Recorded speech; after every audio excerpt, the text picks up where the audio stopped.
Now, the rest of the story. Natalie was 20, pretty, and pregnant, and she and her husband, Martin, did so want a baby girl. The couple lived in a two-family house at 415 Monroe Street in Hoboken, New Jersey. It was a modest but happy home not far from the railroad yards and the docks. Martin was a small businessman. He owned a tavern in town. Natalie, in addition to being a housewife, was a practical nurse, and now she was pregnant. All through the fall, the expectant parents made plans for the new arrival.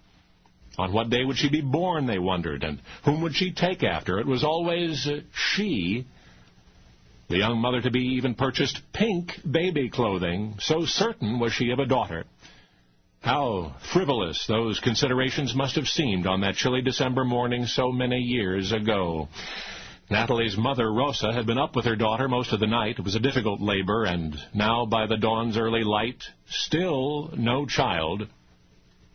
Now, Mama Rosa, as she was called, having borne 9 children of her own, had developed a reliable intuition about these things. And she knew that this time something was terribly wrong. By the time Dr. Peterson arrived, Natalie was many hours into her labor. A quick examination revealed the difficulty. The child was simply too large and unable to move. It would have to be a so-called forceps delivery. Well, minutes later, the child was born thus, but utterly quiet. The left side of the infant's head had been lacerated by the forceps. The left ear was almost severed. "I'm sorry," said Dr. Peterson gravely, "the child is stillborn."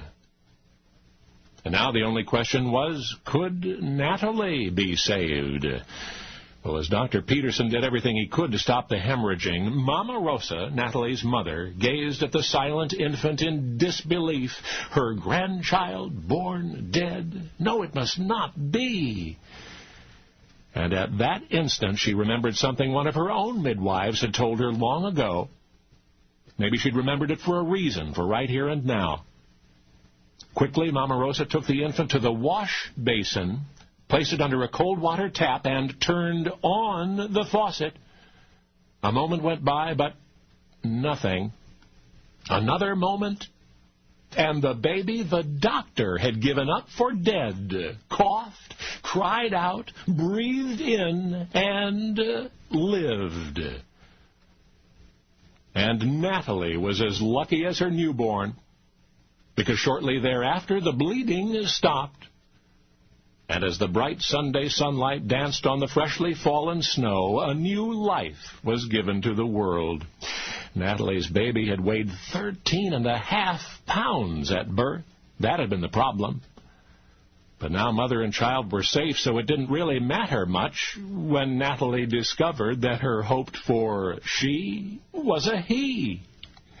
In fact, for the rest of his life, Natalie's baby boy would bear the scars from Dr. Peterson's forceps, as well as the name perhaps originally intended for a daughter, Frances. You see, the blue-eyed boy who in December 1915 was supposed to have been a girl, the infant the doctor thought was stillborn, and grew up to become Francis Albert, or as he preferred, Frank Sinatra. Only now you know the rest of the story.